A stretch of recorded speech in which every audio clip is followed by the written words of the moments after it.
Good evening, and thank you so much for joining us on A World Awakening tonight. No one I know personifies the title of this show better than Mr. Stephen Bassett. Not only is he a visionary, just a brilliant man, but he is, more importantly to me, dedicated to what he does. And I know that feeling because so am I. So in that way, we're kindred spirits. And without further ado, please welcome Stephen Bassett back to A World Awakening. Steve, it's How are so, you, dear? I'm doing incredibly well, actually. You look good. You look good. Amazingly well. I mean, when you take chemo pills every morning that are the size of something that could choke a horse, and your body processes them like vitamins, I would say I'm the luckiest woman on planet Earth right now. They get better and better at that. I hope they continue to get better because you never know when your time comes. So Yeah, good luck, and I'm thank sure it's going to work out fine. I believe that too. I do. But you've been staying right on top of everything that's happening in the search for extraterrestrial life. I don't think we have to search. I think they're here. In fact, I kind of know they are. Yeah, they're But here. it's it's been a very interesting couple of years. And I think that what you talked about the last time you were on the show about disclosure is now. This is the paradigm shift. We had that whole discussion, and this is it. And so I know that you were in the congressional hearing, and I want to open the floor and just give you all the time that you want to discuss your impressions, what you think was gained, what opportunities you might feel were missed. But it's the floor is yours, Steve. I'll give a summary here. We can chat about this and that, whatever.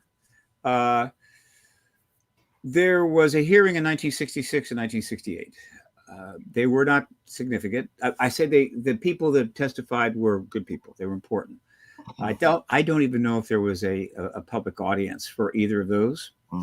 The first one was instigated by Gerald Ford, a good man who was trying to respond to the Michigan sightings. The second one was a little trickier, but I have a feeling it was tied into sort of a wrap up. Like we're going to show the flag here. Hey, we did a hearing, but by the way, in a year, we're going to shut everything down. Blue book, nightcap, the whole 9 yards. Right. Then it was 55 years before we had another hearing. That's a long time. Yeah. The ETs didn't go away. The phenomena remained. The research continued. The books were written. The docs were made, and just keep going. But no hearing. The Congress essentially said, we're not going to go there. The universities had already made that quite clear. We're not going to go there. Yep. And the Congress said the same thing. There's always an excuse, always something happening.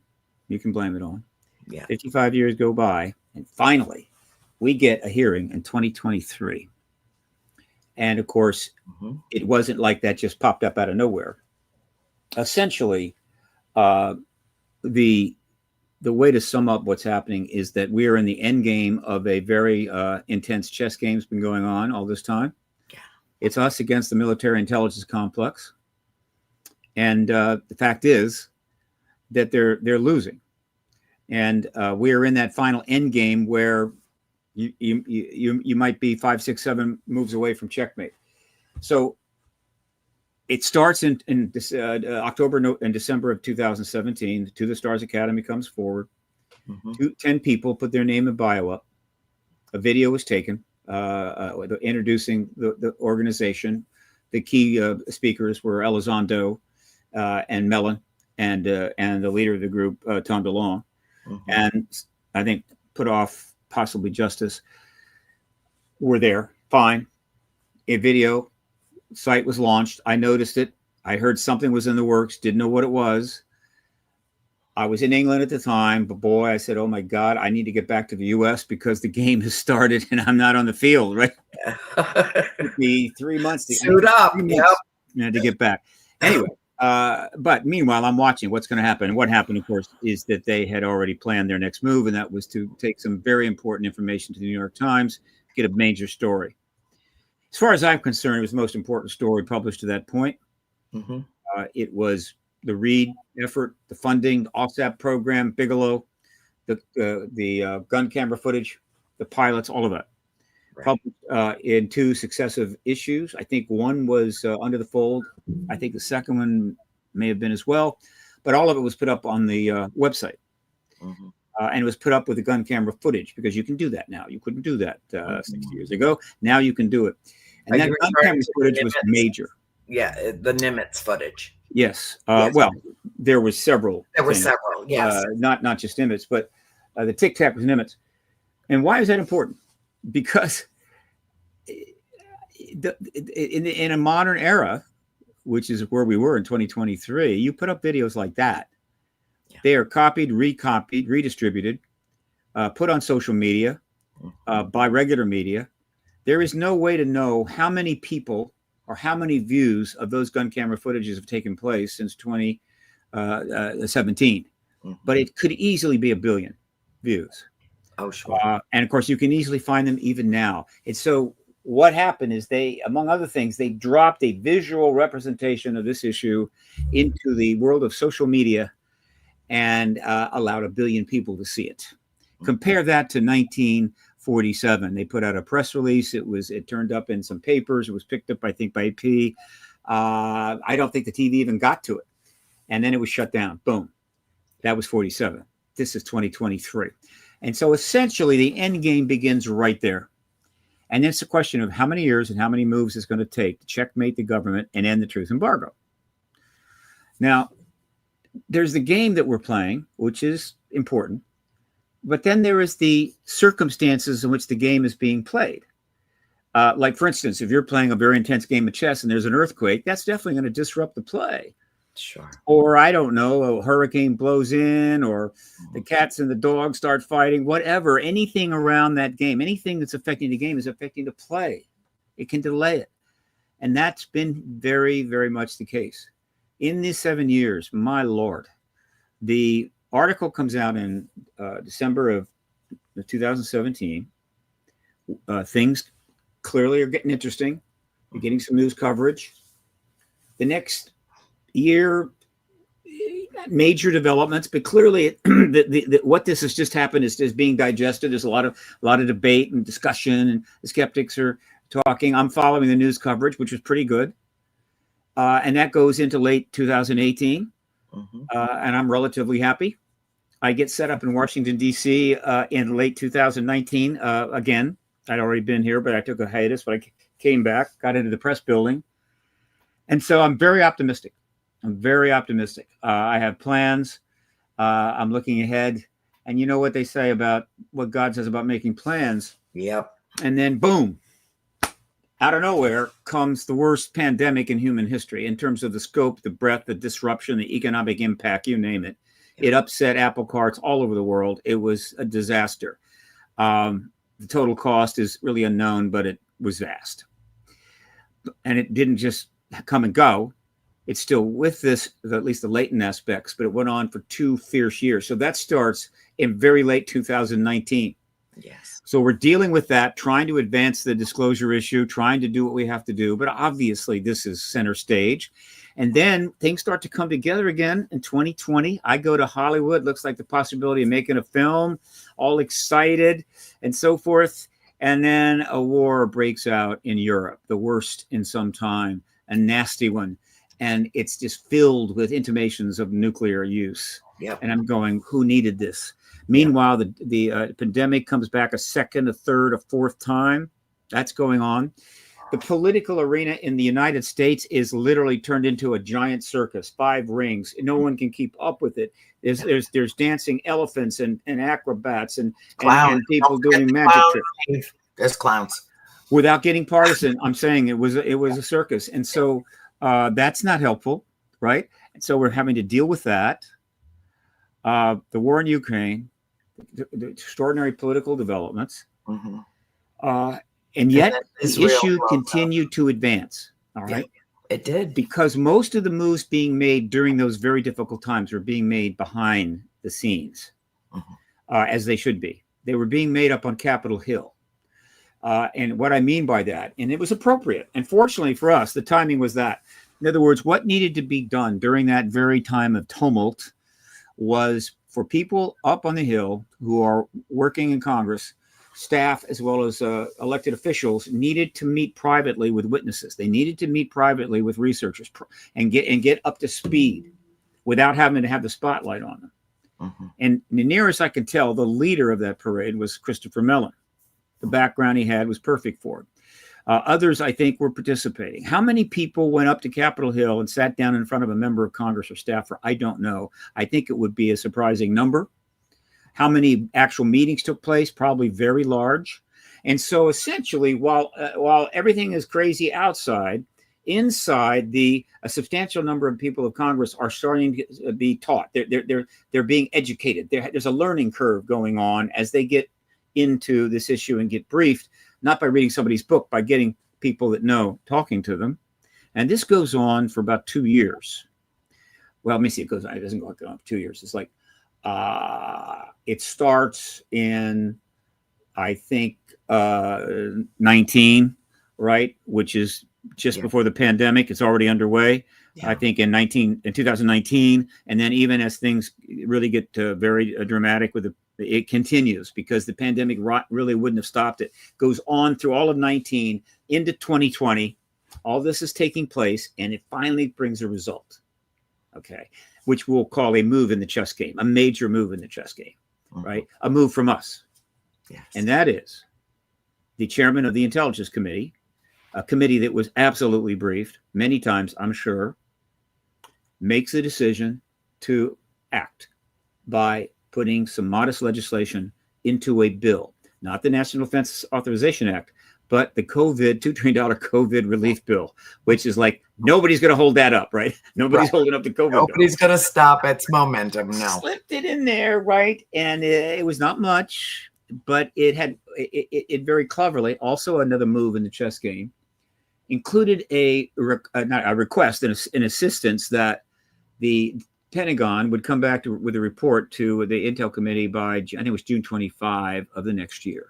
Now, that's in the legislation that gets announced in July, but it's not signed into law and goes in effect until December, when it's signed, I think December 23, by Joseph Biden. So him signing that act is another move in the chess game. That launches the time frame on that report that they expect on June 25, as well as a classified report. And if you want to get the press paying attention to you, let them know that something important is going to happen on a specific date. Oh, they love that. They do. So they got a target, they got a date, they can talk about it's coming, it's this and that. And so a lot of press came in. Marco Rubio got a lot of very favorable press and praise for making this very important move. The study comes down, or the report is issued in 2025. The public report is quite modest. We do not know what the private report was, but I'm going to assume it was far more insignificant than the public report. And that's around June. It's June 25. All is good. Again, so we're making some moves, right? It's 2020. All right. But I mean, I'm sorry. It is 2021. We're still suffering from the pandemic, Lord knows, and the war is getting about to start. But nevertheless, what happens? The Senate Intel Committee, now run by, chaired by another person, Warner, a Democrat, makes its move again. They make their move. And then he assigns that to Gillibrand. Gillibrand submits the next piece of legislation in around July of 2021. And I've always said, why not Warner? Why didn't he step in? Because Rubio was the chair of the Republican Intel Committee, and now Mark is the chair. And so you would think, even Stephen, right? He would do it, but he didn't. He passed it on to Gillibrand. Why? I would love to ask him. By the strangest coincidence, one of the most major coincidences of my life, frankly, I was having an outdoor lunch on Pennsylvania Avenue the other day. I'm sitting there, and the person I'm with just says, "I think there's somebody famous behind you." And I, you just don't turn around. I kind of turned around. I said, "Yeah, well, whatever." Then she holds up her phone and says, "This is who it is." Who is it? It's Mark Warner. is sitting behind me 1.5 feet from my chair. Now, the odds of this are staggering. Okay. And I'm thinking, yeah, this is a message from Providence. This is, now there's a lot of ways you can handle a situation like that. Most of them are not good, but I've been around. And so I simply turned around. I said, excuse me, Senator, I noticed you're here. I've been involved in the UAP issue for a very long time. This is my card. If I can be of any help, please call. He was very polite. Thank you. So forth. I turned back around, never talked to him again. On his way out, he acknowledged me on the way out. Very nice. So maybe that was a sign. But in any event, Warner passed it to Gillibrand. Why was she the second person to sponsor the second piece of legislation on this issue in history? Because Rubio had run for president and she had run for president.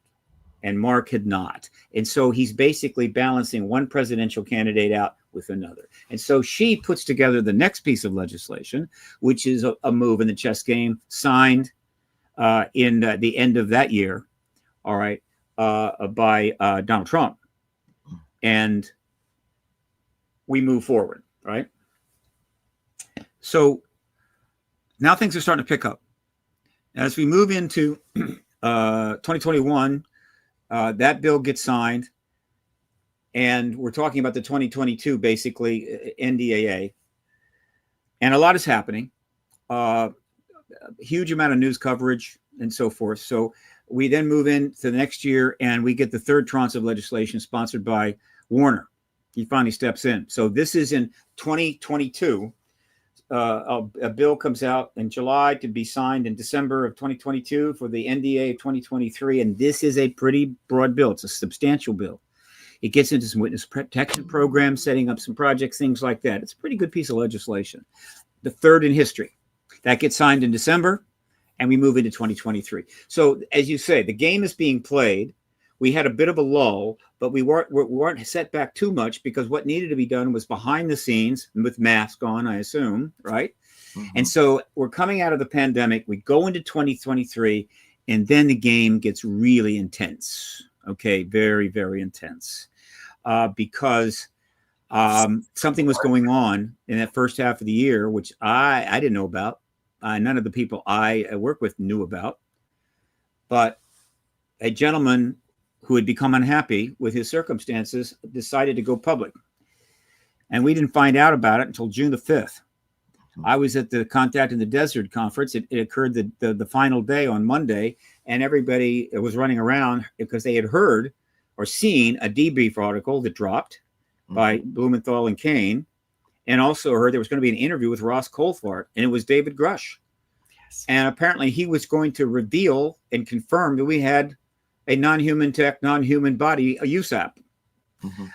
And then he had secondhand confirmation from very strong sources, reconfirmed by other sources. This is like the biggest story so far that I'm aware of, really, since Roswell. But that story didn't go anywhere, so it didn't matter. This was going to go around the world, and so we're all running around. Yeah. And I go read the article, and then a couple of hundred of us gathered in one of the rooms there at the Indian Wells Resort, which was set up for the conference, of course, and we watched it live. Boy, was that a moment. Yeah. Okay? And then even more of us got together in another ballroom, and Danny Sheehan and, I think Richard Dolan, some others got up, and we had kind of an engagement, right? They're talking about it and so forth. Very exciting. June the 5th. All right. Big move in the chess game. So now I'm really starting to think, we're winning here. This is starting to really happen. So what happens next? Only 39 days go by. There's a lot of news coverage, obviously. The news coverage in 2023 was the largest ever.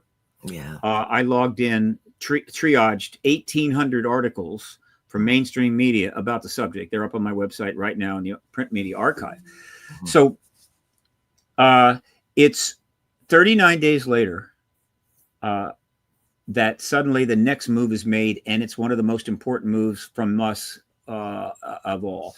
And that is Chuck Schumer now steps forward, not as a member of the Intel Committee, he isn't, but as the Senate Majority Leader, and says that he has worked with someone in the Senate Defense Armed Services, which is now broadening the situation, Mike Rounds, and they have put together what they will be submitting is a major piece of legislation. This is how it works: small, medium, large, major. Yeah. And then he describes this bill, and I am listening to this. The bill has not been put up on the site yet. It's see, it was June the 5th. It was July 14th, and he goes through this bill, and then he says, and we're calling it the UAP Disclosure Act, and I went, oh yes, I know you did. Of course, you're calling it that. Yeah. Thank you. A little message to us. And it's going to do this, and it's going to do that, and so forth, and it's all fantastic. You can tell it's like a master bill. It's going to try to pretty much put everything together we need, and I'm very happy. And then he says, "Oh, and it will also include the legal demand that the United States has eminent domain over that non-human tech and non-human bodies from any civilian companies or civilians that have that tech." And I almost fell out of my chair. I couldn't believe it. I could not believe it. I was absolutely stunned. Now, a lot of people would go, "What's eminent domain?" Right. And I realized he had made a master move. This was like one of those moves that in a world championship chess game where one of the players makes a move and everybody, sits up and goes, "Whoa!" Right? And they know, right? Oh, this is a major move. They come, yes, absolutely. And so, and then after I was able to get, think about it, I realized what Schumer had done. I don't think an article has been written about this. I might write it, but whenever I write something and submit it, they never publish it. But what he had done is brilliant. In other words, Grush comes forward. He says, he confirms we've got non-human tech, non-human bodies, which basically confirms the ET presence and Roswell, et cetera, et cetera. But obviously, that's not disclosure.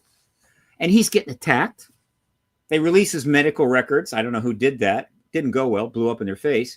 Sean Kirkpatrick writes a nasty letter about him. That blew up, but still, he's getting attacked. He's getting more death threats. Okay, so he's got a problem. He's alone. The people that he got the information from in the USAP are not going to come forward. No. The people that confirmed it to him, who had worked with him in other classified settings, who had some access, are not going to come forward. And so he's just, boom, boom. Okay. So Schumer makes this move. Now, look what he just did. Look what Schumer did on July the 14th of 2023. When he puts eminent domain into that proposed bill, one, he is confirming Grush. Right. He's saying, I am the Senate Majority Leader, one of the most powerful men in Congress, a member of the Gang of Eight, and I am adding eminent domain to this bill over that non-human tech that Grush told us about. Do you think I would do that if Grush made it up? Right? Or, nah, it's not true? Of course not. And so I just backed him up. I've confirmed Grush, which is going to take some heat off of him.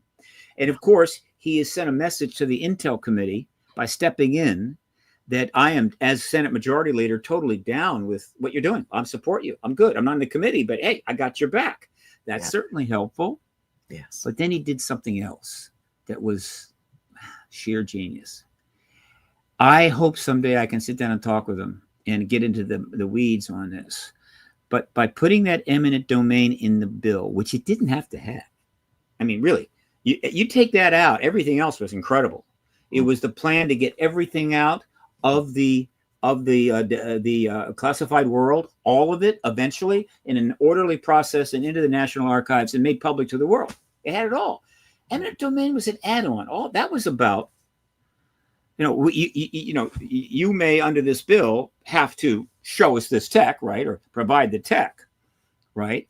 But they'd still have all the rights to it. They would still be able to use it to service their corporate desires. He's saying no.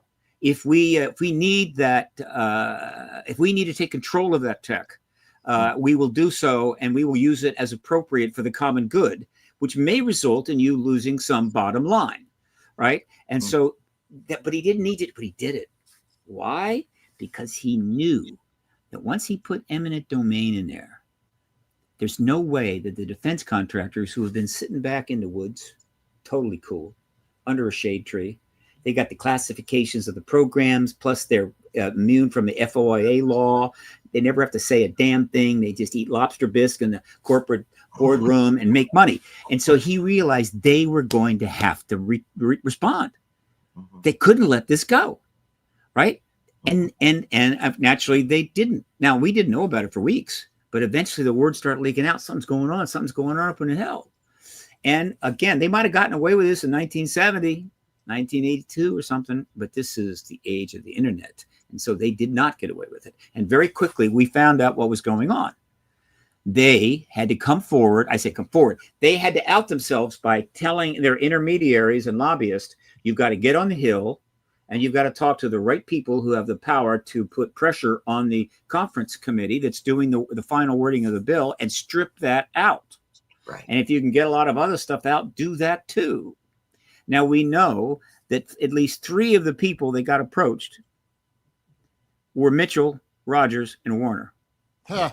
House Intelligence, House Armed Services, and the Senate Majority Leader, who I assure you had all the power they needed to take some of those conferees to dinner for a little, nice New York strip steak and some fine drinks at the Hamilton. And then after the first course, say, here's the deal. If you ever want to do anything again in your career as a member of the House, then you need to strip that bill of the eminent domain. Mm-hmm. Yes, sir. And so ultimately what happens is it gets stripped out. But they outed themselves. They basically have said, now you're not having control of that tech. Wait a minute. What tech? What tech? Yeah. He forced the defense contractors to confirm that we have non-human tech. Right, of course, bodies go with it. And so now they've confirmed it. He's confirmed it. Grush has confirmed it. It's all about not. And I'm watching this unfold. This is chess at the highest level. And so, okay. So what they finally did was they got rid of the eminent domain, and they also got they played it down the middle. They got rid of eminent domain. They got rid of all the key powers, and they left the intent of the bill, which included a process of setting up an archive section, starting to get some flow. They didn't want to go too far, and that's fine. So they split it down the middle. We do have a UAP section at the archive now. It is getting some things, little few odds and ends and so forth. So that happened, but the power for the Congress and even the White House, in a sense, or at least the involvement of the White House in the process was stripped out. So they can take their time. So in other words, they're saying, okay, look, that's what we need to do. Give us some time. Another 10, 15 years. I'm sure I'll be retired and rich, and then you can have anything you want. Okay, right? That's kind of the game plan. I need to jump Bill in. Bill has a question. Yeah, go ahead, Bill. I have to, because I've been doing a lot of research on this. I've been talking to Richard Dolan and some others on this. I nailed what's going on, Steve. I've got it. I know what the issue is, and they even brought it up in the hearing.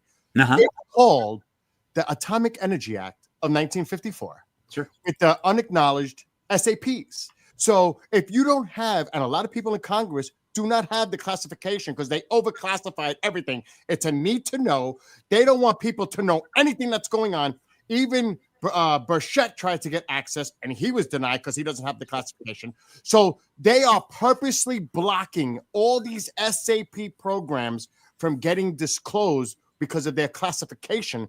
And they need to find a way that you mentioned Schumer. And I'm glad you did, because they need these higher profile people that have the classification to go into this SCIF to look at this stuff. And you know what else it leads to? Where's the oversight? Where's the money? Where's the money going to these black programs, these unacknowledged SAP programs? And I'm going to tell you, it's going to lead a crazy trail to a lot of people, all these aerospace companies, the contractors, people that retired from the agencies, military, that are now working for them. And who knows if there's outside influences with money being poured into it. So that is the core problem here, trying to get this stuff declassified because it's so overly classified, which they brought it up at the hearing numerous times. And it is so frustrating to a lot of us that are involved in this field that it just drives us crazy. So who do you think is going to do it, that they can get into that SCIF, look over these documents and say, okay, how are we going to have any of this declassified? Because unless we get evidence, documentation, anything to the public, they're just going to say it's another nothing burger. I have to hear your opinion on this. Well, we have to get back to the chess game here. Now, I wasn't going to go there, but I'll go deeper into the bill. Not that many people have read this bill, the original UAP Disclosure Act. That's fine. And those that read it, I'm sure, missed a lot of what was important. This is a masterpiece of a bill. I mean, it's one of the greatest pieces of legislation of all time. It is the complete package. It is the culmination of the 6 years prior, starting with the New York Times article, and all the briefings and all the press that was covered, and everything that happened in the previous 5 years. Again, we have no idea how many people have talked to how many people on the Hill and how much learning they've gotten. But I think in the end, we will discover it was substantial. And so essentially, this bill covered it all.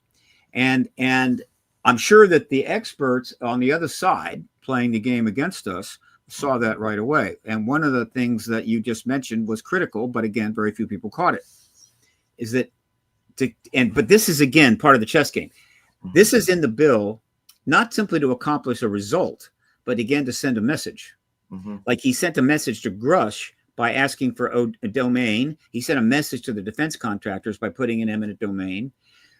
Why did he put in the bill and note that there was going to be, one of the things they were doing was addressing the fact that a great deal of the involvement of the government in this issue, the UAP issue, was deliberately put under the Atomic Energy Act, because the Atomic Energy Act has some additional barriers that are not there with respect to, say, other areas, right?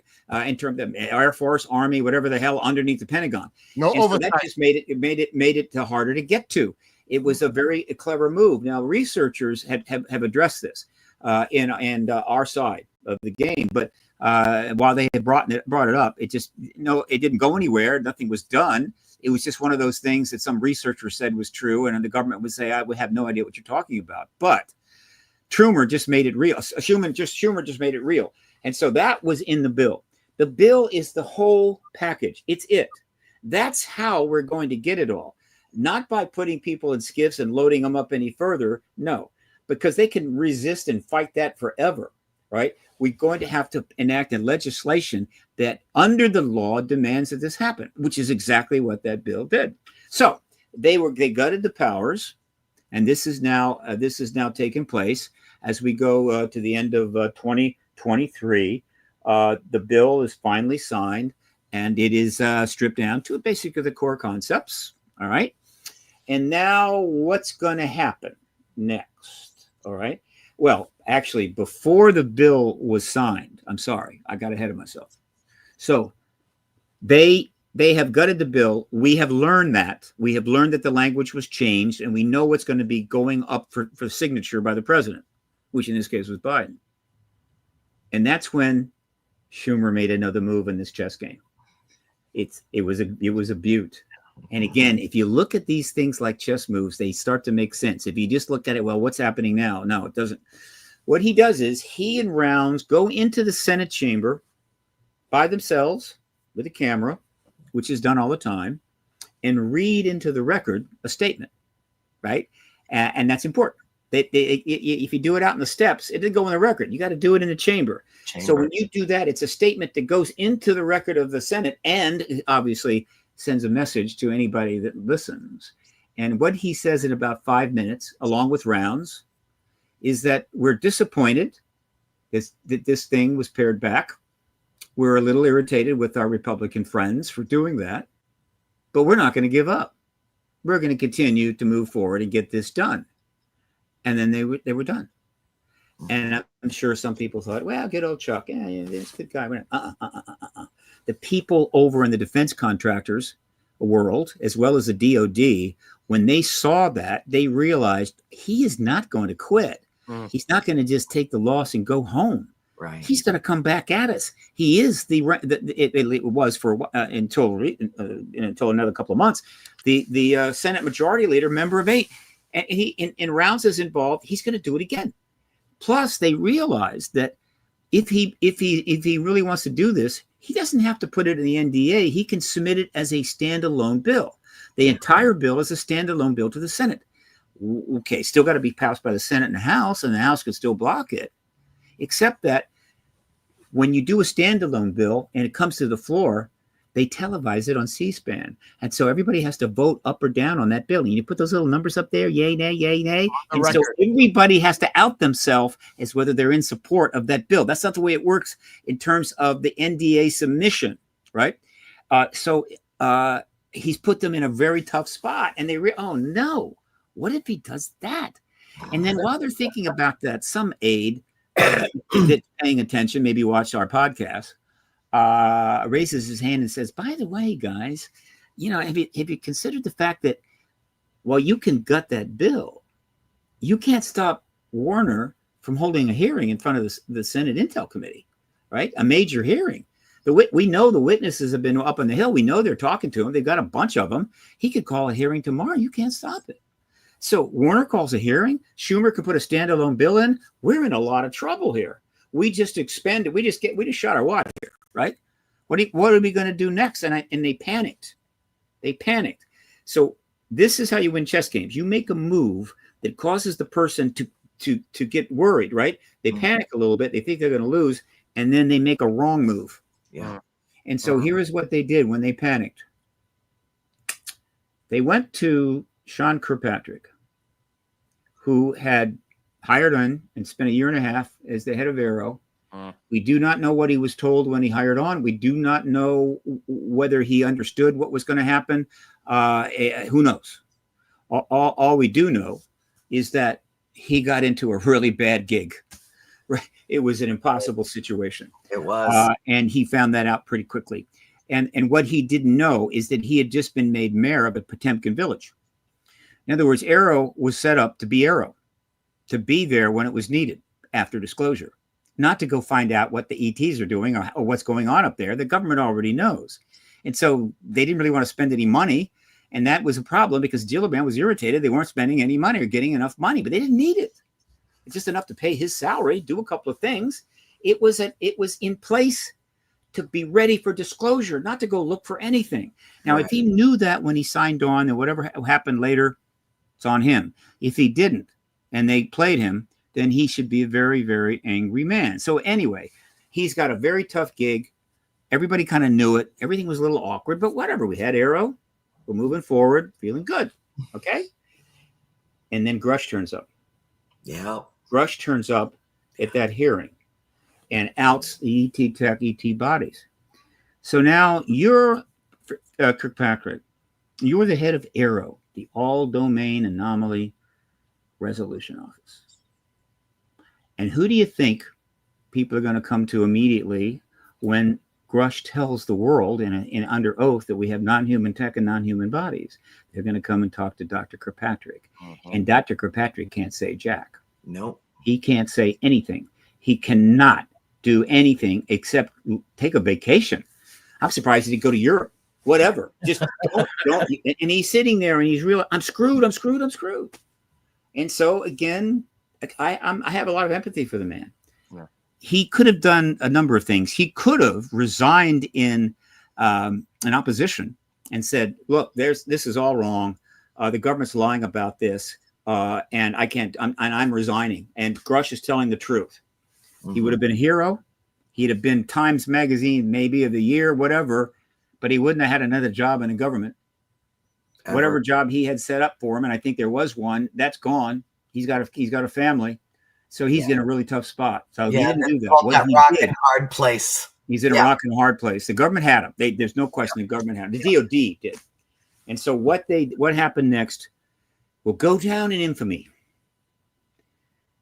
Some idiot at the Pentagon said, "Okay, things are getting really desperate here. Let's go back to 1969. Let's take a look at 69. Okay, you know what happened back then? Genius. Things are getting really irritating. Blue Book is getting all these reports coming in. It's endless, right? We can't really resolve any of them. It's all embarrassing. Hynek is starting to get a little, he's off the program. We got to get this under control." And they had a lot of resources, and it was a different time, 1969. And so they got together for their chess move back then. And the chess move was this. Okay, let's get an distinguished professor to do a report, right? Get that baby together, 1968, whip it out later that year. And that report is basically going to say there's really nothing to this. Right. It's not, there's just no evidence. Okay. And that, good, we got that. But then based on that report, we're going to be able to then make the case why Blue Book has to be shut down. And the press is going, yeah, it makes sense to me, right? The academics are going, yeah, it's about time. That damn report was nothing but a pain in the butt. Got my students asking me about UFOs all the time. Damn it. And so they shut Blue Book down. Okay, got that done. Got the report. But they had another problem. They had NICAP. NICAP had one point of 15,000 members. Lots of scientists, academics, even CIA people. Had CIA people on the board. It was a serious organization. It was really doing the work. It was doing all the science that all the debunkers now, poor bastards, were saying that we needed to do. And it was a real problem. So it had to go. And so, no problem. We can shut down NICAP. How are you going to do that? It's simple. Either intentionally or it just worked out that way. NICAP had a number of CIA people that were on the board of directors. And so the DOD got in touch with them, or the CIA got in touch with them and said, hey, guys, Blue Book shut down. We got the Condon report. NICAP's got to go. So we need you to shut it down. Okay, you do that for us? That's good. Fantastic. And so these directors moved and threw Keogh out of the organization for financial improprieties. Right. As soon as he was gone, they started shutting down all of the regional offices, but they kept taking some dues, and they spent the dues money on themselves until it was, well, and then they just shut the whole thing down. NICAP was gone. Blue Book was gone. The Condon report was reigning supreme, and they were gold. 1969. And they remained pretty cool. They got 8 years, a little rest, a little respite. No, not too much going on. There were things going on, but overall, they had a nice 8 years. And then another move in our chess game.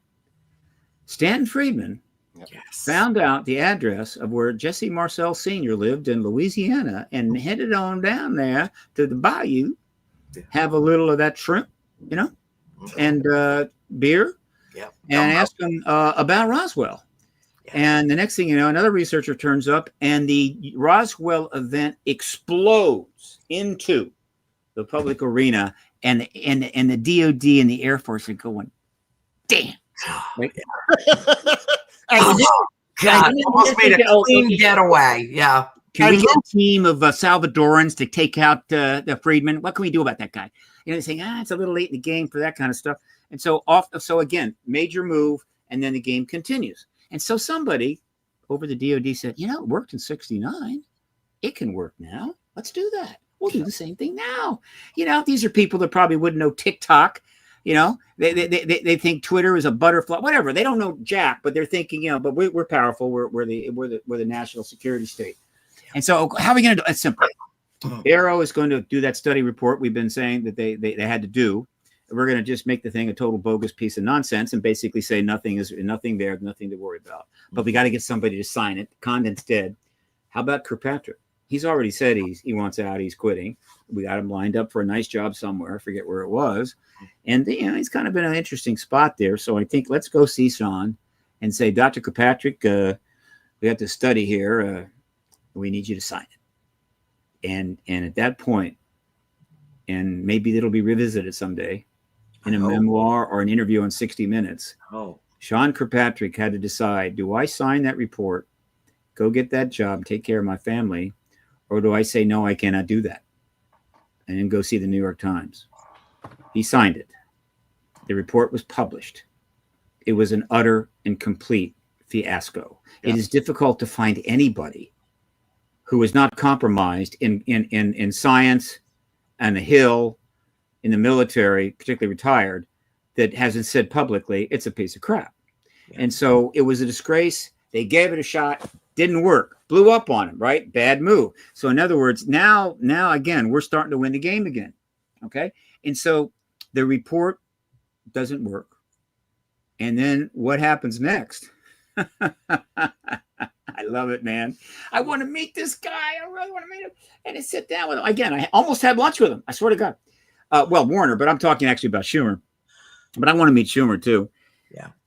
Chuck Schumer reintroduces the entire UAP Disclosure Act, virtually word for word, along with rounds, back in for the 2024 NDAA, putting them in a position to have to sign it and to cut it again, right? And I'm going, oh, okay, fine. Now, big move, very big move, very big move. And so that's a big move for us, but they had to respond. And yeah, they made a powerful move of their own. They're saying, okay, that's pretty good. Good move. Now take this, rook to, queen 7. What was the move? I don't know the full details, but I'll just give you a sense of it, understanding that I may have some things wrong, but overall it doesn't really matter. Sometime as the bill is moving forward towards submission to the NDA process, it had been announced, right? I think it might even be up on the site, at the Senate site, or maybe not quite yet. No, that's right. That later in the year, we discovered that it's not going to be in the NDAA. It's not in at all. And that was interesting, right? So, boy, somebody made a pretty good move. What was the move? What we think happened is this. Okay, so now remember, we got the election. I mean, we're now in serious. The political situation is getting really, really intense, and so the politics is involved. Everybody's getting pretty serious, and so even though they knew that it was not going to look good, they made a strong move. A senator. Initially, it was thought to be Rand Paul. I don't think it was. I even kind of jumped into that without really checking enough. And I apologized publicly that I'm sorry, Senator Paul. I went along with that, and it's clearly wrong. It wasn't him. It was another senator. The most likely candidate is Mitch McConnell. Mm-hmm. And what happened is that the second time around on the UAP Disclosure Act, it was going in a different door. It's a very complex process, passing these major bills. The first time it was an act submitted through a door. And it had to be worked over in once it was passed by the Senate, it's worked over in conference. This time they went in as an amendment through another door. Yeah. And because it went in as an amendment, under the rules of the Senate, there were certain key committee chairs or committee ranking members that had veto right. They could block it. Mm-hmm. And we think that it was Mitch McConnell, but whoever it was, they made it clear they're going to block the amendment. So what they knew is they could not get it in. There was no way that person's going to block it. You can submit it. It's a waste of time. It's not going to go in. All right. And so, what do you do? And I believe, and again, I'm on the outside trying to assess this. If somebody sits me down and straightens me out, I'll go on immediately and provide a more accurate presentation. But I like the scenario is that now we're late into the political year, right? I mean, we're heading toward the election, and they realized that if they had just go ahead and submit it, trigger the block, that was going to create a big stink, right? The internet's going to jump in. There's going to be a lot of yelling and screaming and what have you. And while it's righteous, right? If we find out who that senator was, we probably would have. We could yell and scream at him. But all of this is a distraction from an election that I'm sure that Chuck Schumer and Mark Warner considered pretty important. And so what apparently I believe they did is they didn't submit it. Okay. Now, this is awkward, right? Because if they had deliberately withdrawn it and said, we're pulling this back, that would have been a bad move. A lot of people would not have been happy about that. But they really couldn't submit it. And so, as my understanding goes, and the news guys, the news articles didn't pick up on this. It's not that big a deal. It's not that big a story. But based upon some inside information, they stated inside, to those that cared, that a staffer dropped the ball and forgot to do it. Oh, in other words, I had missed not heard the deadline. That, but that's typical. I had not heard that, but they missed the deadline. So you see how that works out. In other words, oh God, we missed the deadline. We're idiots, but we didn't withdraw it. You see, they took it out of play. All right. So again, the chess game is getting interesting here, isn't it? All right. So that's done. And then, of course, what happens next is we move towards the election. And the chess game gets real serious.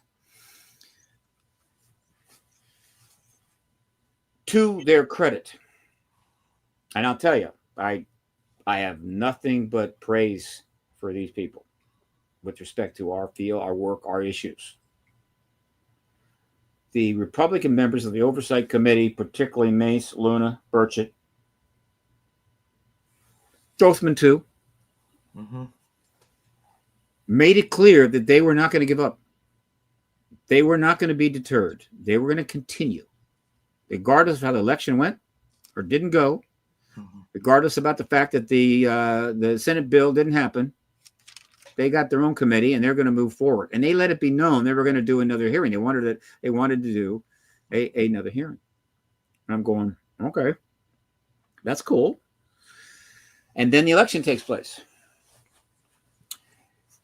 Now that comes under the heading of the environmental context of your chess game. Yeah. You're still playing the same chess game, but all of a sudden the doors blew out, the ceiling collapsed, whatever. And so, oh my God. All right. Yeah. So now all the circumstances are changing, and now we're going to have to adapt to what is what things are, what the circumstances as we play this game going forward. While I've always been nonpartisan on this issue. I've never gone partisan in 28 years. Not going to do it now. So the election is won. Okay.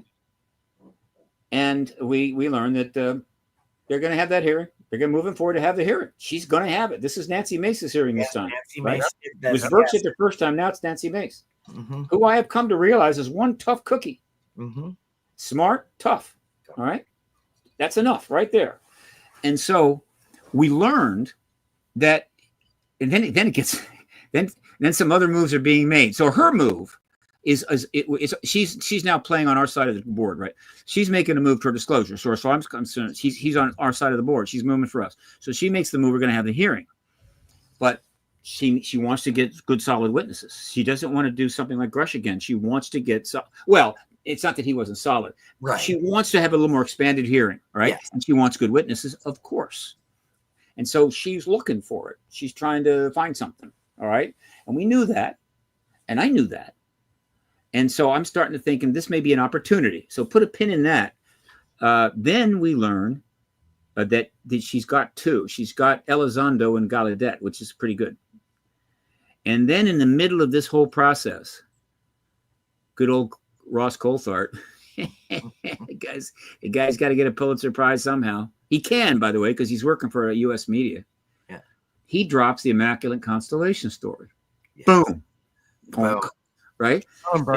And again, understand, this is in the middle of the elections loss. We're moving to a transition. This story drops in.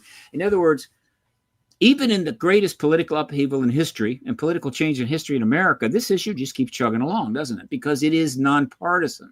Yes. And that is its greatest power. Yes, it is. And so, boom, that drops. Yes. And people are going, what? What's going on here? And so I don't think it was deliberate on her part, but if it was a deliberate chess move, she gets another 300 Grandmaster points. She goes after the Immaculate Constellation witness, the one that's anonymous. She's going after that guy. Okay. Yeah. Going to get that guy. Okay. Now that's bold. Now we don't know if that guy would have done it, though he would have gotten damn famous real fast. But what happened then, again, so that's her move. Again, that's why, again, and now the Pentagon's got to move. And they've been making nothing but shitty moves for some time, right? And so the Pentagon, what are we going to do? And so their move was, as far as I know, is somehow they got the word either directly, indirectly, or whatever through an intermediary to who I now refer to as Congresswoman Nancy Heller Highwater Mace. That that witness, you can't have a witness like that. Yeah, because she said at the hearing, We're now on a list discussing this. I just want everybody to know we're on a Yeah, list. yeah. Well, that's kind of a joke. She may or may not be on a list. But she's definitely not one of her favorite, not one of the favorite people. And but at the same time, they say, look, and by the way, we don't even want you to mention it. Yes. We don't want it to come up. Mm-hmm. And of course, she basically told him to go pound sand. But I think she said it stronger than that because she's capable of that. And so she knows I'm not going to get that witness. So she goes and gets Schellenberger. Yes. Boom. All right. I didn't know that. All right. I didn't know that. So now she's up to 3. But because I didn't know that, I was making my own move. This is me making a little chess move on the side. You know, this little pawn over in the corner, move my pawn up to like king 4, whatever the hell. And it was this. I knew how to get in that hearing. I'd already done it once before. I said, I'm going to be able to get in that hearing, but it's going to be painful. And I'm going to get Robert Salas out here. I know he wants to come anyway, right? He wants to go to this hearing. So I'm going to help him get in that room. Mm-hmm. All right. I'm going to get Robert Salas in that room. Okay. But before that, and this is like about 7-8 days, I went up on the Hill and I distributed a set of the nuclear weapons shutdown witnesses test affidavits. There was 10 of them. Mm-hmm. Signed affidavits testifying to what happened when those weapons were shut down, Mm-hmm. including the event that involved Jacobs, right? Yes. Those were originally created and disseminated to the media 14 years ago in 2010 at the National Press Club. They gave a big press conference and handed out the affidavits from these SAC base officers saying they shut our missiles down. And the fine reporters went home and didn't do jack. The Washington Post wrote a funny piece about it. Yes, they did. Which I am going to eventually, they're going to account for that because I'm never going to forget it. And nothing happened. And now 14 years go by. So here we are now. Well, as it happened, Bob gave me about 50 copies of those affidavits back in 2010 on the way out the door. And I've had them in my office for 14 years. And so about 7 days before that thing, I went up on the Hill and I distributed, hand-delivered, 10 copies of this to the 10 appropriate offices, including Burchett, Mace, Loon, and so forth. Now, there was only a few people there. They're all campaigning. No problem. Had a nice cover letter on it, right? And then I waited about 4 days. I know it takes about 4 days to clear all the, the technology and the scanning and the checking for ricin and whatever the hell they have to do now for a mailed copy. And so I mailed a set. So they would get there about 8 days later. And so all these offices have 2 sets of these affidavits floating around. And then I was able to arrange for a electronic set of the, in other words, I scanned them into a file and the cover letter and electronically sent it to a legislative aide in Mesa's office. And my goal was simple. She needs a witness. I got one. We got a fantastic witness. Okay, fine. So all that was happening. But again, the election's underway. They're campaigning. I felt it was a low probability, but I still fantastic that those affidavits are now in the hands of the UAP caucus. And so they pick Gold, right? That's fine. Excellent choice. He covers a lot of areas. Bob got into the hearing, all right, and was able to watch it. And there were some other things that went on afterwards, but the outcome of it is this.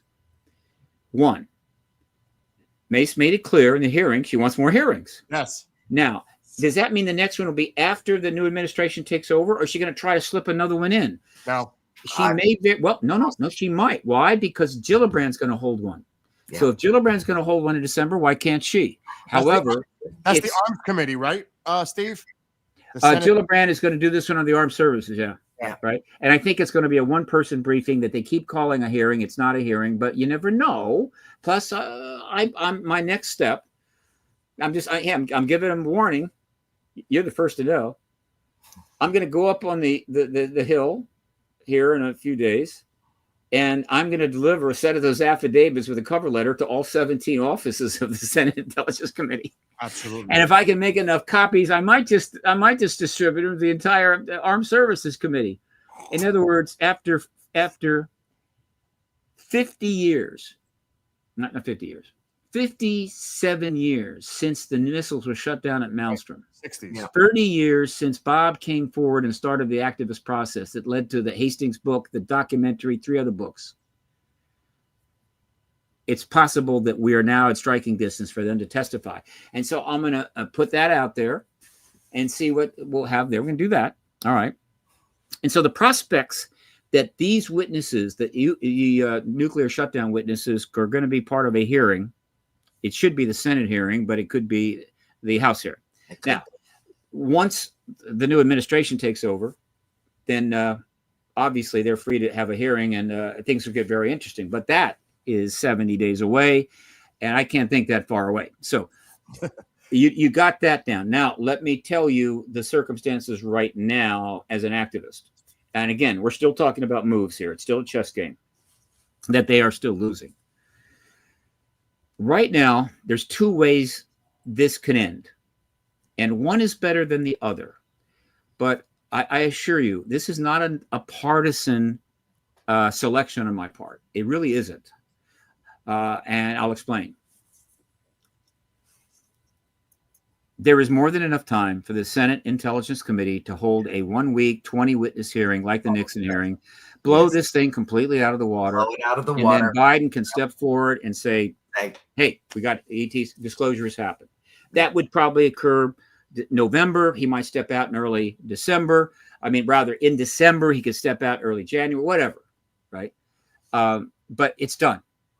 We've got disclosure. Why is that preferable? Several reasons. One, the new president is coming into an administration and a term facing unbelievably difficult problems, intending to do unbelievably difficult things. It is another chess game, right? But it's almost 4-dimensional chess. If we get disclosure now in this period, in this then environment, we will already be weeks into the post-disclosure world before the inauguration. And so that's done. Every head of state of any consequence has already acknowledged it. The people are on fire. Everybody's excited. It's a great thing. We're in the post-disclosure world. And the new president takes office. Everything's pretty much ready to go. And that is just, and then can address the post-disclosure implications and fit them into whatever agenda they want to do. In other words, that very important piece of the recipe to make the perfect chocolate cake is going to be available. But then that president, who is Trump, of course, will be the first American president to address the post-disclosure world and set policy. Pretty big deal. Win, win, win. All right? That's why it's got to be that. But if it you doesn't don't see happen, that honestly happening, Steve, do you? oh, absolutely, it's a possibility. I think absolutely it's possible. Absolutely. It's absolutely The possible. Not momentum is absolutely on our side. Yeah, it is, because we can't predict the future. There's so much going on. But would I give the probability? I would say 30%. But if it doesn't happen, then it will happen in the first 60 days of the Trump administration. I give the probability of that about 70, 80%. Why? Here's the reason. Number one, again, totally nonpartisan assessment. As it happens, Donald Trump, as a candidate and as a president, has been asked about this subject more than any other president. Not even Hillary Clinton got as many questions asked about this. And JFK. Right. And by that, I mean, actually, she did get asked a number of questions during her campaign. I was one of the reasons for that, I can assure you. So, it's a big number, but she never got asked as president. So let me just say that he gotten asked a lot as president and as candidate, right, on this issue. He always gives fairly simple, not complicated responses, not particularly gets excited. But nevertheless, we know it's been in play. It's in the mix and has been for some time. But there are other matters that transcend it. Okay, no problem. As we approach the election this time, it got a little more intense. He got asked a couple of questions. His response was a little stronger. And then comes the big one. The interview that may have locked in his presidency without question. Now, we don't know for sure, But I'll tell you this, if it wasn't for this interview, that election would have been way closer. And that is the interview with Rogan. Yep. Yeah. A 3-hour relaxed conversation in which he brings up the ET issue and the UFO issue, and President candidate Trump says, yes, I'm going to release the JFK files and the UFO files. Yep. Now, you may say, well, yeah, he's kind of said sort of things like that. You never know. You never know what he's going to do or not do, except that he said it on Rogan. And at the last count, counting the YouTube views, the Spotify views, and I think there's 2 other platforms, I believe that interview has been now viewed somewhere in the range of 80 million times. Wow. 80 million times. Wow. I think the average audience for a CNN nightly show is like 1 million. 80 million interviews. And then, of course, the other candidate was invited to do the show. 3 hours. And this candidate said, no, but if you come where I'm at, I can give you an hour. This will go down in history. Yeah. Is one of the biggest mistakes any candidate for president has made going all the way back to Jefferson and Washington. Okay. Yeah. It's going to be taught in political science classes for the rest of this century. Whatever. Not throwing shade here. I mean, look, being a candidate's not easy. But the point is that that put it major in play. Now, I've also noted in certain reports that there are people around him that are pulling this up. They're bringing it up. And we're not just talking about, Don Jr. We're talking about people that are either considered for the administration or close to him. They have brought it up. I am now convinced that within his circle, they have come to understand what is possible here and what it means for President-elect Trump. And I think at some point, if it hasn't happened already, somebody is going to state to the president-elect, sir, you've talked about this. You've indicated you were going to do something and get the files out, which is kind of a shorthand term for end the embargo, right? How that it gets done. It's mostly about, hey, a lot of stuff gets said. If you were to do that, you would get perhaps one of the greatest political legacies in the history of politics. It'll be one of the most important events of all time, and it's yours, right? And if that happens, yeah, he's going to do it. And so I believe it happens in the first 60 days of his administration. Now, there's 2 ways it can go down: the good way and the bad way.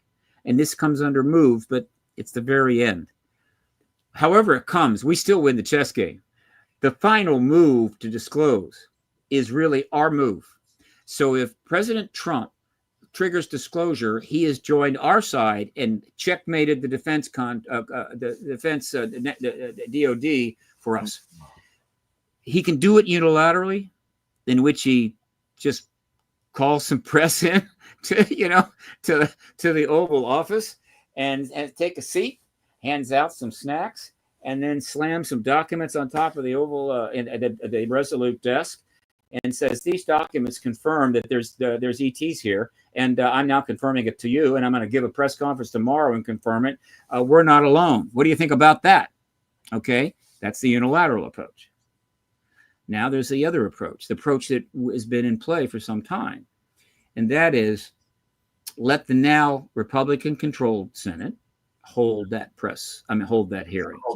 Bring in the witnesses. Yes. And have the testimony and make the big, just to create a big splash and a lot of excitement and set him up to disclose. The advantage of that is it's more orderly. Yeah. It's less partisan. Yes. And it also people have more confidence in it because they all know he's a pathological liar. Yeah. But wait a minute. I'm saying if he does it unilaterally, it's not like he's just going to tell them, oh yeah, no, he's going to slam some documents up there. There's 1,000 ways he can lock it in. It's not going to be take my word for it. But if he does it through the Senate, then he's sharing the glory. Yeah. With the 9 Republican members of the Senate Intelligence Committee. Yeah. That would be a smart move. All right. And so it's going to be one of these 2 ways. So for where I sit right now, the Dems could do it in the transition period, or Trump will do it in the first 60 days, barring, again, the awful history that has plagued us forever. If in that period, but a nuke is used in Ukraine, throw that schedule out the window. Here's the big but. As far as declassifying, because it's under the Department of Energy umbrella, which is nuclear as well, I don't know if he can simply just say, I'm going to declassify anything from this area that has to do with any SAPs. It might still have to go through the proper channels for that to get absolute declassification that he can do it. We're talking about two different things here. One thing is getting disclosure. You don't have to go down into all the vaults and drag everything out to get disclosure. Right. All you need is a proper situation for the president to disclose.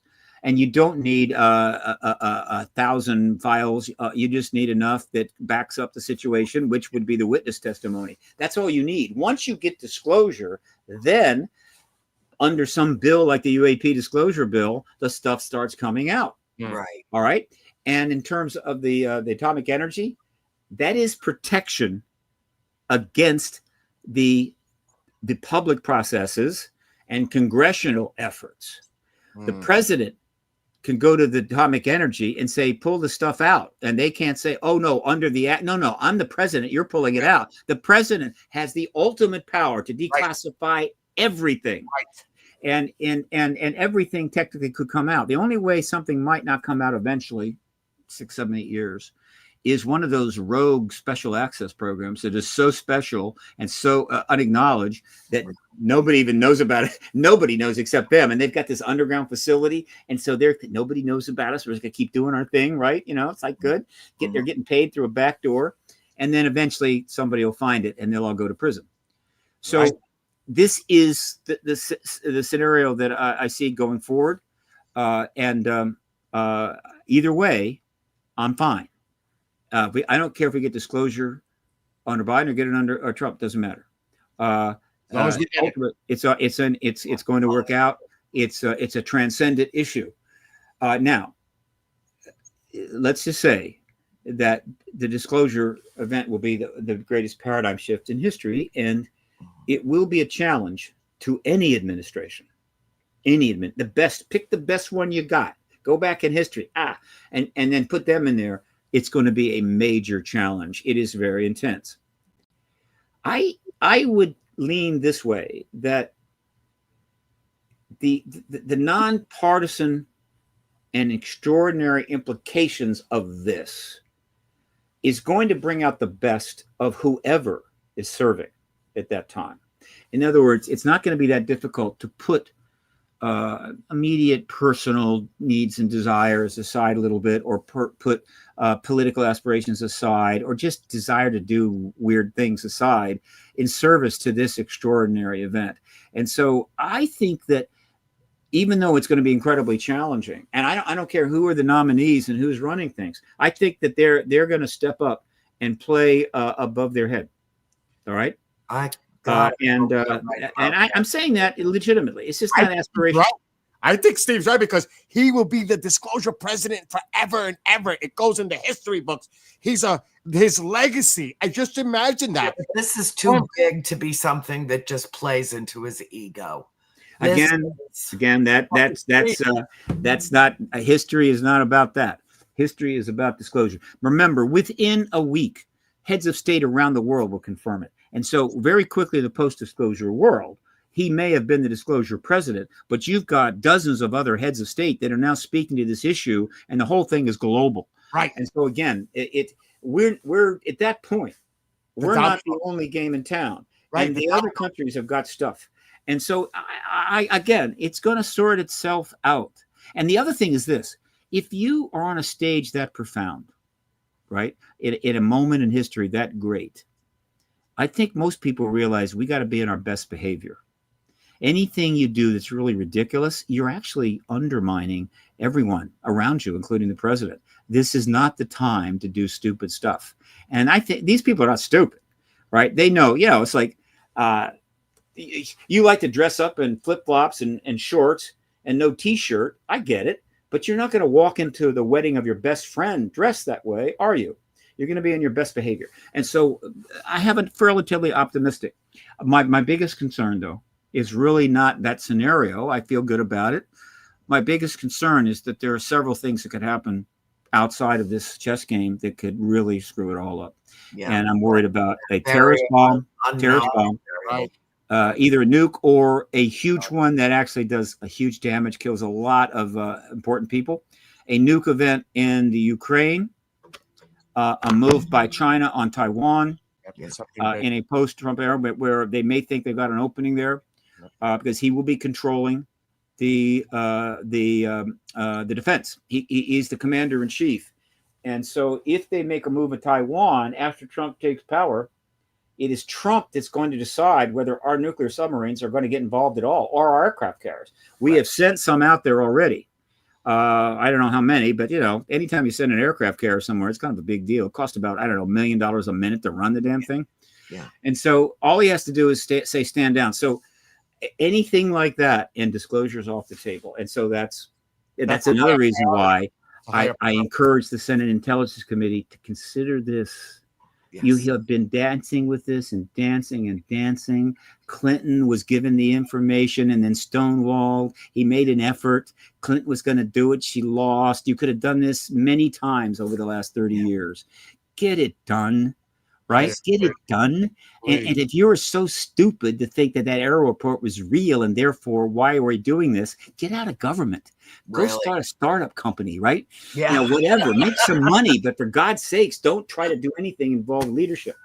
Yeah. Okay, that's it. I am now prepared to take the odd question about anything and give nothing but short answers. I know you don't believe that. But I've got a ton, but we're already overtime. Yeah, we are. We're like in the 12th inning here. What does it matter? I mean, you got a limit there. I mean, what they're gonna take you off the air? Is this live or recorded? This is live. Okay, well, who's gonna stop us? No. I have the power to, but I say no. Well, there you go. Good. He's the boss of me when it comes to this show. All right, well, he's the boss, and we will continue until he throws us out. I took 8 pages of notes during the hearing, so I'm like insane on my end. But look, we can do another show. Wait a few days. That's all right. But if you and that may make sense. But if you've got a few more questions you want to throw, go for it. Can I start? Yeah.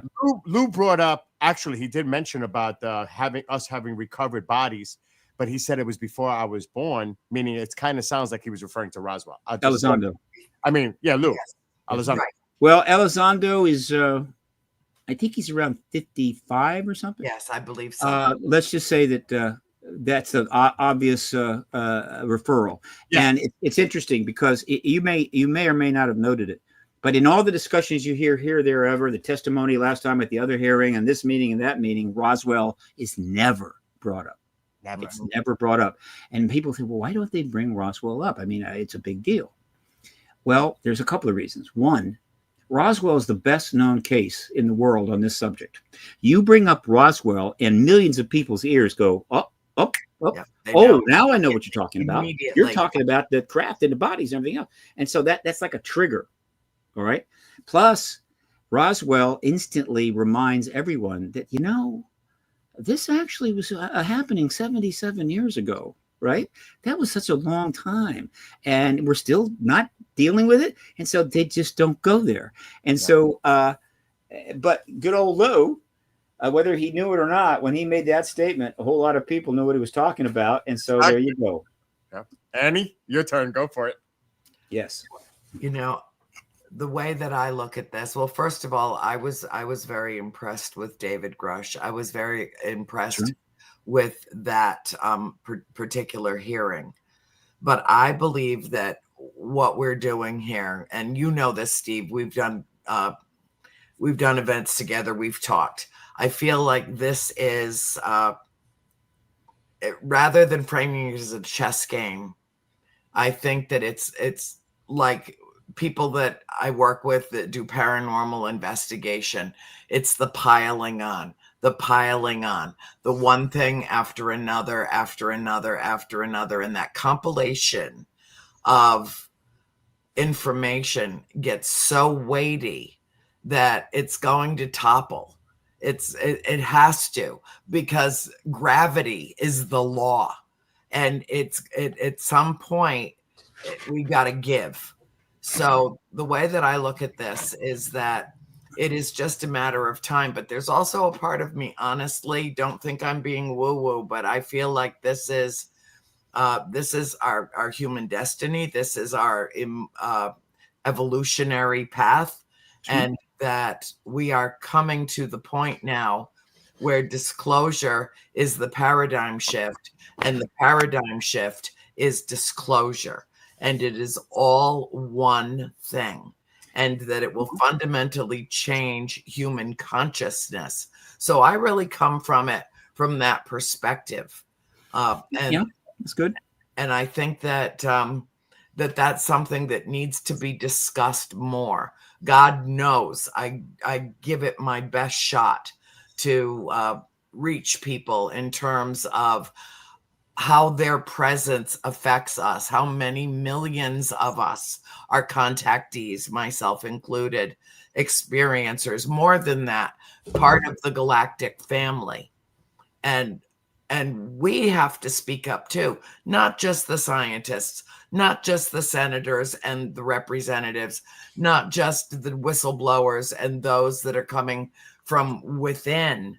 And I also came to a point where I stopped being militant about this, and I realized that if they disclose one thing, they disclose everything.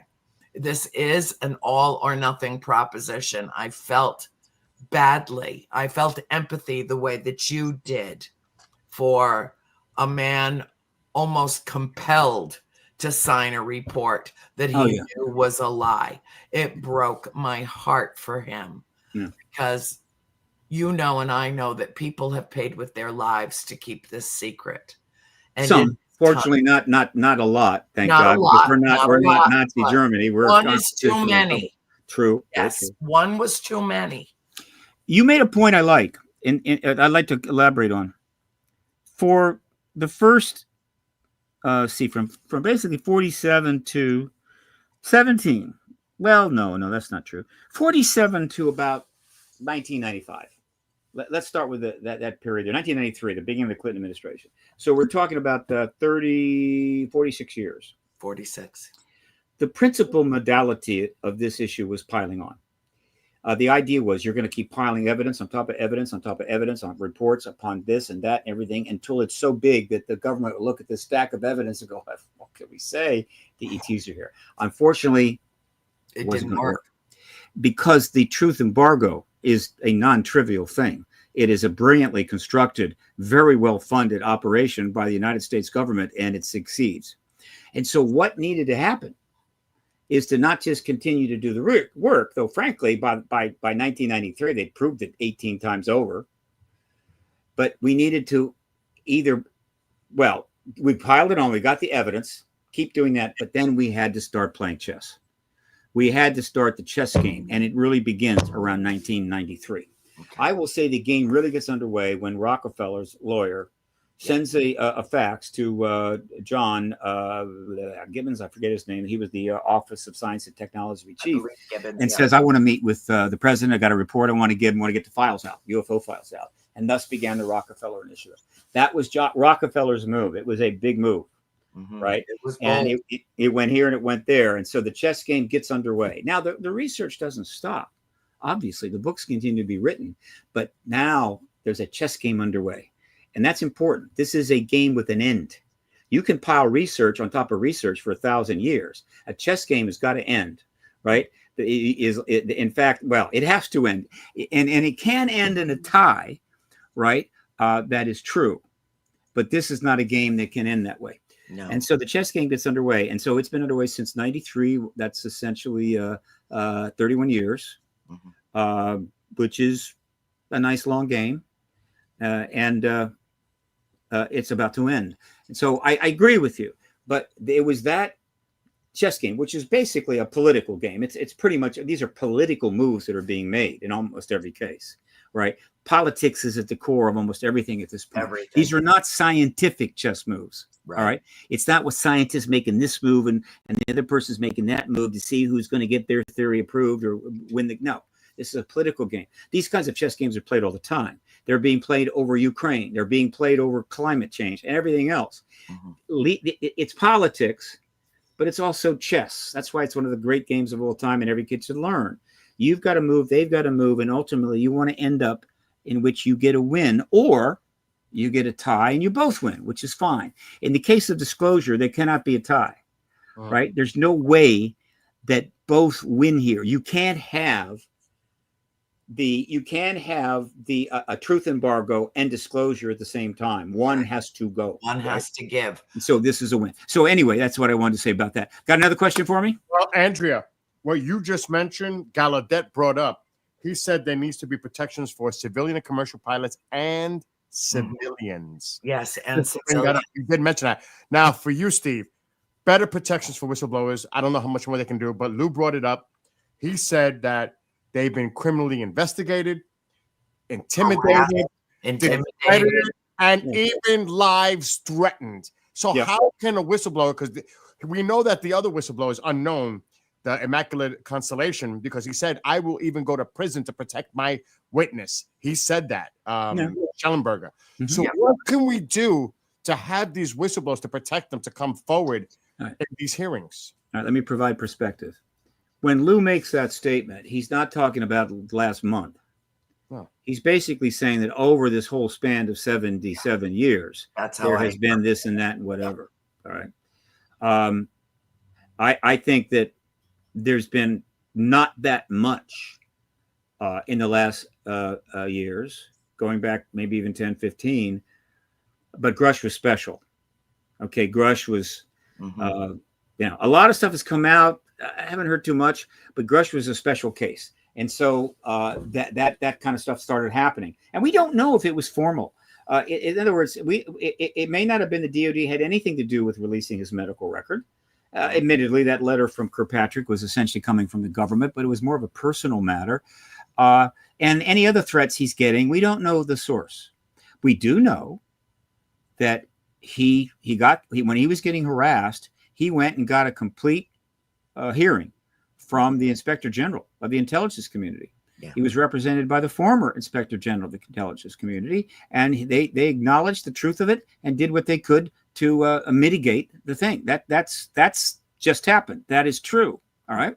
And the fact that it didn't completely clear it up, or even if the people working around him stopped bothering him, that doesn't mean people on the internet can't do stuff. Nowadays, you can threaten anybody all the time. It's basically free for all, and you got to adjust to that, or you're going to have to take lots of Xanax to stay sane.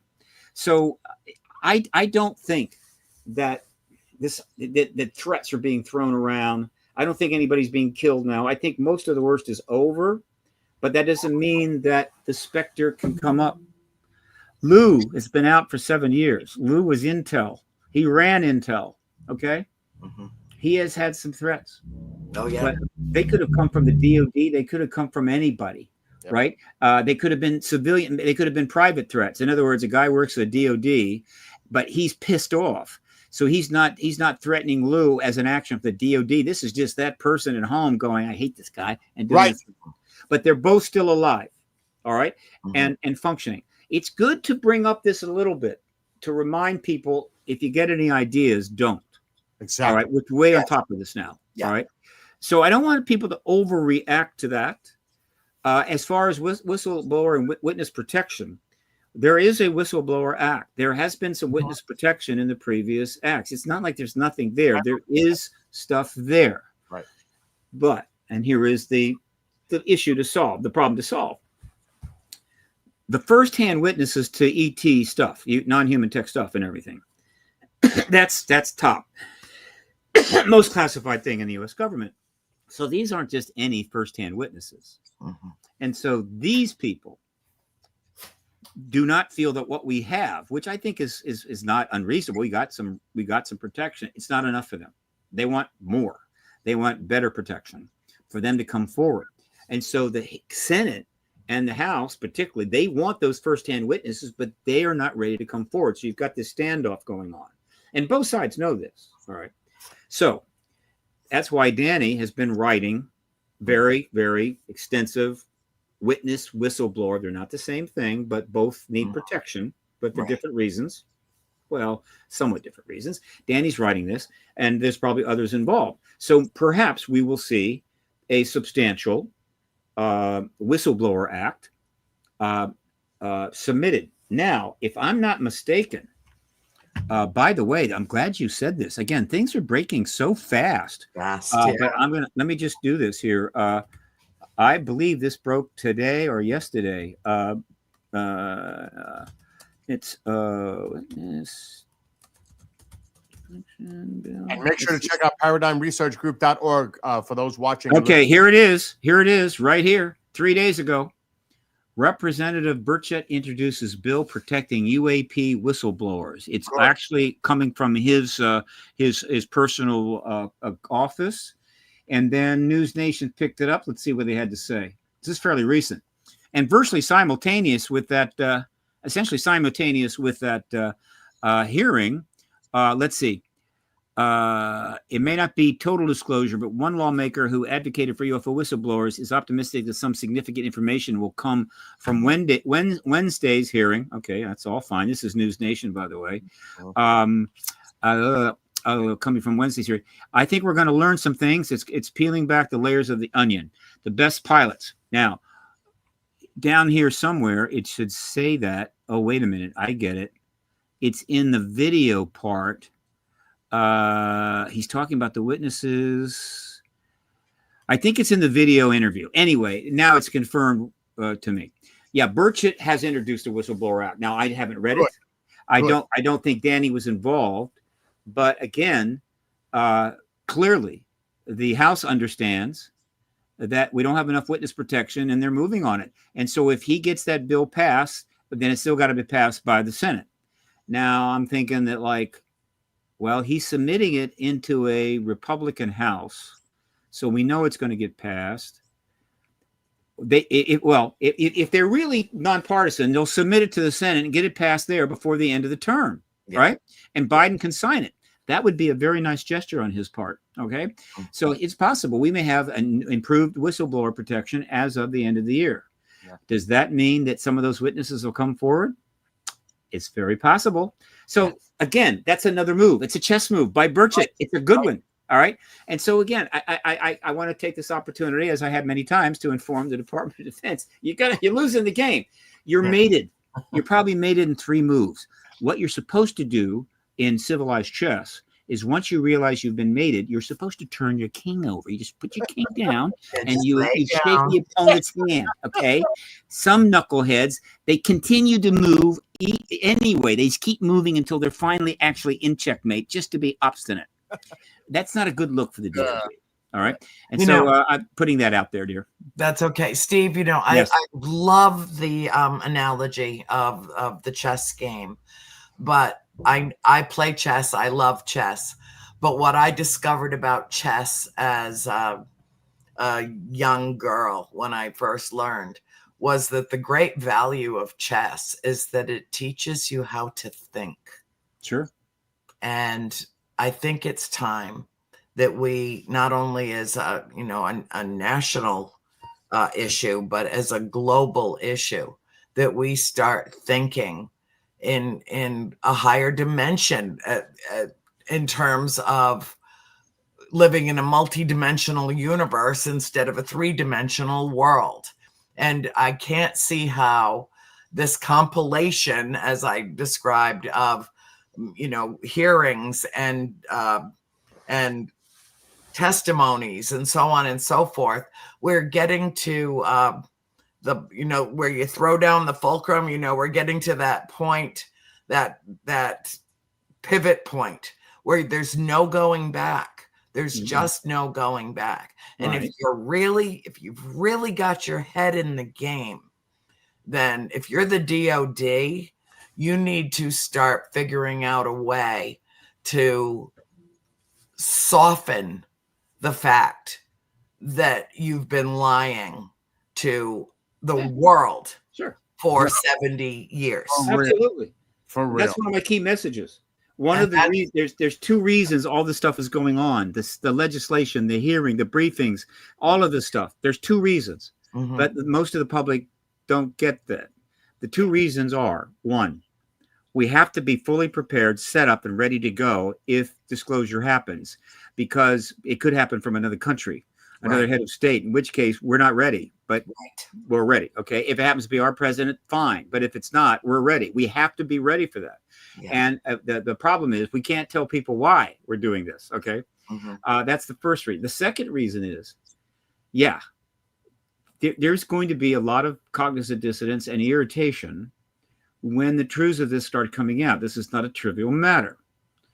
And there's no way around it, right? I mean, if you retire and go move to Boca Raton, don't leave a forwarding address, Right. no problem. But if you're still working in government, you're going to have to face these questions. Actually, you hire people to face them for you. Right. For you. And it's Yeah. not going to be, but it's not going to be pleasant. We get that.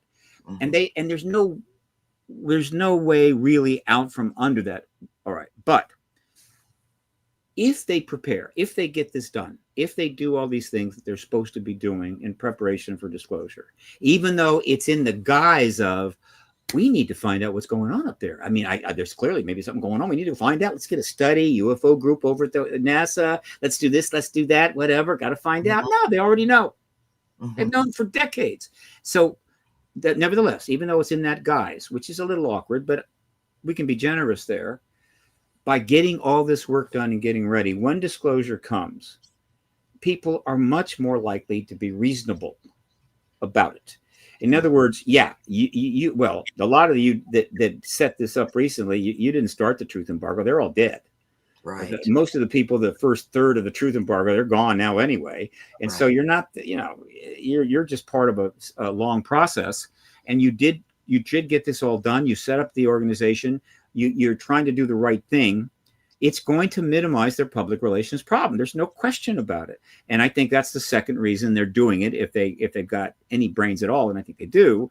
And so that's two very good reasons why this had to be done. But again, the dilemma was, how do you set up to tell a major truth? I mean, how do you go through a very elaborate, complex, expensive process to prepare to tell a major truth that you already know, and not tell the people that truth as you set it up? Why do we have Arrow? Oh, well, there's an extraterrestrial presence. So we need to set up an all-domain anomaly resolute. An extraterrestrial presence? The president hasn't said that. Are you saying there's ET presence? Well, no. I didn't mean to say that, right? Well, why are we having these hearings? Well, we need to get some witness testimony and get the people briefed because, there's an ET presence here. What? You see the dilemma? Right. No, There's nobody out there that is talking about this. I mean, not News Nation, not Washington Post, New York Times, all of the interviews I've seen, nobody is talking this way. I'm not bragging. I mean, my history in this is kind of unique. Most other people would never do what I'm doing. It's insane, right? You do. But God, I would like to get on Rogan or CNN and point this out. Me too. And you know what? I have a pathway to that. But my message is going to be their message, and their message to me the morning of the beginning of the when the bombs started flying in Ukraine that morning. Yeah. I got the clearest, most succinct message that I have ever received. As I was just sitting having coffee on my terrace overlooking Lake Apopka in Florida, and I felt it. I knew what was coming. The whole vibration changed. I knew it was coming. And I said, it's time for you to get down here now. Now. You need to come now. And the message that I got, I will never forget. It was so clear. If we are here, this planet and its people are in crisis. We are here. The message that I got 3 months ago was forgive them.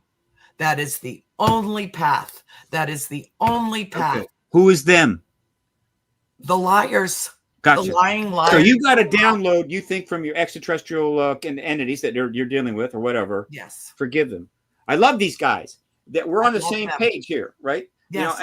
And I've been saying I've been saying absolutely the same thing. Yeah. All right. This is a spiritual epiphany. Right. Boy, God, if I could just get rid of my ADDH and write a damn book, but Richard writes all the books, not me. The point is this, the point is and that we can help you with that. the modern era begins rather. Yes. The moment, not when we invented the bomb, not when we tested the bomb, but when we dropped it in Japan. Yes. And from their point of view, you are in crisis now, folks. Yeah. Right? We've been kind of cruising around, not doing much. You rarely see us. We got a little here, a little there. We're just chilling. It's mostly a vacation. And then boom, those bombs get dropped. And they go, what? Oh boy, you people are in deep. And then all of a sudden, their activity, their presence starts escalating and escalating. And as I've said, the fundamental activities of ETs, without getting into other stuff, which we know about, is connected to the crisis created by the invention of the atom bomb and what we did thereafter. And so they are dealing with us in crisis. But the question that we can't answer yet is, to what extent, how far will they go?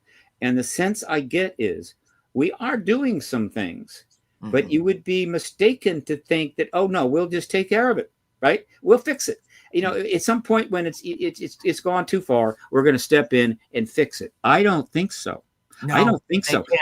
They're not going to intervene. What they are doing, at that level. I have always said that we, the experiencers, the contactees, the hybrids, the members of the galactic family that function as emissaries and conduits here on this planet, are getting the messages that are creating the forward momentum in terms of our evolution of consciousness. And the messages that we are imparting are messages of peace and hope and love, not intervention, because they cannot save us from ourselves. And there is a very good chance that millions and millions more people will die on this planet needlessly because of greed and fear and loathing of each other's religions and all the other bullshit that's been going on since time immemorial. And they can't fix us. We have to do it. Well, this is Danny's fundamental message, which I've always been saying. Sorry, I get a little. Your disclosure is the worldview change that has to happen, because worldview is how you change human behavior. Right. Every major activist movement is about worldview change. If enough people's worldview, whether it's about race, whether it's about women, whether it's about, I don't know, eating meat, whatever, the point is that when their worldview changes, they're allowed to then change their behavior. Or you can force them, but generally that doesn't work. And so this will be the biggest worldview change in history. Absolutely. And we calculate that it opens the doors for dramatic behavioral change. Okay, good. They can't change our worldview. Now, they can stop the nukes. They can turn them off before they ever hit the ground. They could do that. Yeah. They could melt them down tomorrow. Yeah. But I can't see it. In other words, we can't risk it, right? We can't risk it. I understand your point. Yeah. And their attitude may be that, the universe is very old, and it's got a lot of time left, and your planet's not going away. You may disrupt life on this planet, but this planet has lost trillions of species over the last billions of years. It's lost species. It can lose more. It's still going to be here. Yeah. I don't know how long their lifespan is, but their attitude could easily be, look, if you can't get there this time, after this mess is done, and you're pared back and having to suffer for generations in a post-nuclear apocalypse, when you rebuild, your worldview might get changed from that experience. And the next time around, you'll get it right. Right. Time is long, and we're good, right? And so they may not believe that somehow there's an imperative, a universal imperative. We got to get it right now. They are seeing and helping us get there, right? But if we absolutely cannot get there, I'm thinking that their protocols are okay next time around, unless someone can persuade me otherwise. I've got to be there. Plus, to assume that they would save us at the end is simply a perfect excuse to sit and do nothing. That's exactly right. Do nothing. It's their responsibility. Even if they were the ones that created us, it's still not their responsibility. Yes, an interesting point you made. I am a fan of genetic intervention. Mhm. I think they I know. I'm not saying hybrids necessarily, but I mean they create hybrids, but I mean that I think that they genetically manipulated a Homo species in order to generate an intelligent line, Right. and therefore, and I don't know how they did it. I'm not saying it involves alien DNA. I'm simply saying we do it now, and they did it. In which case, and understand this would have happened many hundreds of thousands of years ago. Years ago. Yeah. That they got a vested interest here. Yes, Yeah, they do. we did something Yes, pretty they cool. do. We No, we gave your planet that. They love us. I hope so. I promise you, as your friend, as everyone who's watching this show right now knows me and my heart, I would rather swallow my tongue whole than lie about this. Of course not. They love us. They are not a threat to us. We are the threat to us. That's right. Absolutely. That's right. I just want to say we're running out of time. Steve, you got to come back. Yes, Steve. Yeah. I'll tell you what, give me about 2 weeks. Okay, yes. And I will have more than enough to say. But There's a lot's going to happen. I just want to mention this, what you were both discussing. As far as the nuclear aspect is concerned, when we were developing and testing the nuclear bomb, maybe that's why they're so interested, because maybe we disrupted their time and space. We did, because there are multiple dimensions. And when we damage something on this planet, we are doing damage someplace else in the universe simultaneously. And that's why they would say, we can shut you down if we want to. And they can. I'm a physics guy, you know. I didn't have a career, but I learned that it's possible. Every second, some umpteen thousand nuclear explosions occur in our sun. So the idea of explosions affecting other things, I'm not of that mind. But what if they're traveling here, and during their travels here on Earth, that we disrupted something when they were appearing or here? Do you know what I mean? Even the Roswell incident. Who knows? What was it? Lightning? What actually happened? I don't think that they were kamikaze pilots. I don't. You know what I mean? Themselves we don't to know. leave their bodies. This is the conversation for. Okay, we're going to do this again because we go in that rabbit hole. We're never getting out. I know it. Steve Bassett, Thanks, I folks. love you. You are a wonderful human being and such a generous soul. Thank you for this time tonight. We will have you back in 2 weeks. Bill, Paradigm, have a tranquilizer or a cocktail, honey. I'm telling you, I'm having a hot flash. I got to go outside and cool my body down. Take care of yourself, Andrea. For those watching, make sure you check out Stephen Bassett's website. Paradigm. Yes, it's phenomenal. Paradigm. And it's about to change. It's about to change into a think tank, but it's still kind of cool. But once I change it, I'm going to go full nonprofit and see if I can get back in the game, do some projects. I don't need millions like Danny, 30, 40,000. I'm rocking, man. I hear you, rocking it. Hey, you know what? You come back on this show, and we'll help make that happen. Thanks, dear. I appreciate it. Okay. Goodbye to you, and goodbye to your little doggy. I see him back there. Well, it's just Peanut. I don't know where. There she is. I can't touch them because I'm radioactive. Do you know how hard that is? Oh, anyway, thank you. They're all right. They'll be fine. Good night, Ad Astra. Thank you.